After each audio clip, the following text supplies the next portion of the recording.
우리는 어떤 식으로든 도시 디자인의 영향을 받으며 살고 있습니다.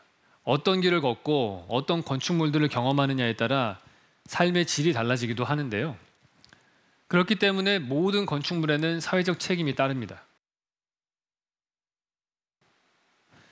여러분은 이 두 거리 중에서 어떤 곳을 더 걷고 싶으신가요?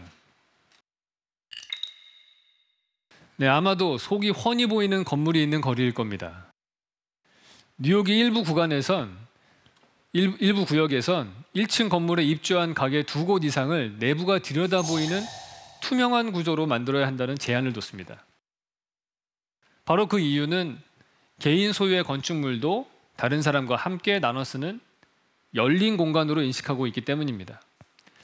소통과 교류의 기회를 늘리기 위한 뉴욕의 다양한 시도들은 우리나라에서도 적용되고 있는데요. 대표적인 것이 바로 청계천입니다. 청계천 효과는 다들 많이 아실 겁니다. 여러 다양한 평가 중 제가 강조하고 주목하는 건 바로 연결성입니다. 청계천으로 인해 광화문, 종로, 을지로, 명동 등 서울의 수많은 곳들이 연결되면서 사람들의 만남과 교류의 기회도 더 확대됐기 때문입니다. 아직 진행 중이긴 하지만 서울역 고가도로의 공원 사업도 낙후된 인근 지역을 살리는 좋은 방안이 될 수 있습니다.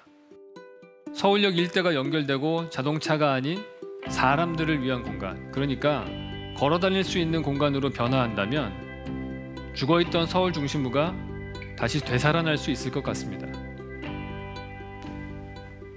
뉴욕의 하이라인은 시민들이 주체가 돼서 참여를 해서 이동 것인데, 앞으로 이제 진행될 7017 도시 고가도로 그 박원순 향의 프로젝트는 현재 어떤 혹은 얼마큼의 우리 서울 시민들의 그런 역할이 혹은 참여가 이루어지고 있는지 궁금합니다. 네, 좋은 질문인데요. 사실 하이라인하고 서울역 고가도로하고는 사실 비슷한 듯하지만 아주 다른 컨디션이에요. 그리고 그게 교통로가 막혔기 때문에 그쪽 동네에 사시던 섬유업에 종사하시는 분들은 대부분 다 지금 동대문 쪽으로 이사를 하고 있고, 창진동 쪽으로. 그래서 여러 가지 도시 비즈니스적인 측면에서는 큰 변화를 갖고 오는 문제도 많습니다. 근데 또 하나 차이점은 뭐냐면은 하이라인 같은 경우에는 고가도로가 있는데 그 주변으로 건물들이 계속 붙어 있어요. 그러다 보니까 그 주변의 건물들이 활성화가 금방 되는 거죠. 지금 가서 보시면은 하이라인 밑에 있는 공간들이 있잖아요. 고가도로 밑에 공간들을 막아서 펍으로 만들기도 하고 식당으로 만들고 그런 변화들이 생겨나고 있어요, 지금. 근데 서울역 고가도로는 고가도로 밑은 다 도로거든요, 지금. 그러니까 일단 첫 번째 컨디션이 좀 다르고요. 두 번째로 치면 주변 건물들이 그렇게 촘촘하게 연결되어 있지는 않아요. 근데 그런 면에서는 두 개가 완성이 되더라도 좀 다른 성격의 공원이 될 거라고 생각을 하는데, 현재 거기는 서울역 앞에 광장도 많고 그 옆에 서성훈 역사공원도 조성되고 있고 건너편에 남대문 시장도 있고 되게 남산도 있고 이렇게 여러 개가 아주 좋은 그런 요소들이 많은데, 그것들이 엄청나게 넓은 차도로 지금 다 단절돼 있거든요. 그거를 연결하는 데 있어서는 분명히 큰 몫을 할 거로 생각을 합니다. 그렇다면 교수님께서는 서울시의 어떠한 곳이 그런 공간으로서의 변화가 가능하고, 그렇다면 어떠한 변화부터 시작되어야 하는지에 대한 생각을 들어보고 싶습니다. 서울시를 항공에서 이렇게 내려다보면 아까 보셨듯이 아파트밖에 안 보이잖아요.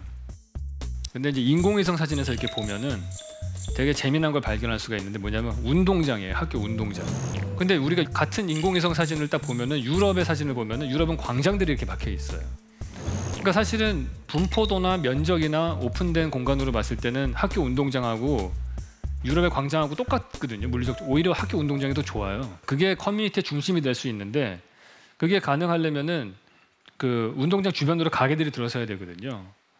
그러니까 우리가 그런 얘기, 초등학교 담장을 없애자는 운동이 한번 있었어요. 그래서 없애가지고 시민한테 개방하자 했더니 애들이 유괴당하고 문제가 있다 그래가지고 다시 담장을 세우고 보안관까지 났잖아요. 근데 사실 제일 좋은 안전한 공간을 만드는 거는 감시를 당하는 공간이거든요.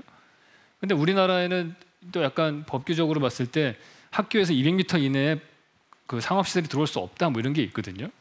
그런 것들부터 좀 바꿔서 학교 운동장 주변으로 그런 가게들이 들어서고 그게 커뮤니티의 중심이 되고 이런 것들이 저는 그것만 제대로 풀린다고 하더라도 저는 우리나라 도시가 전 세계적으로 엄청난 경쟁력을 가질 수 있을 거라 생각을 해요. KBS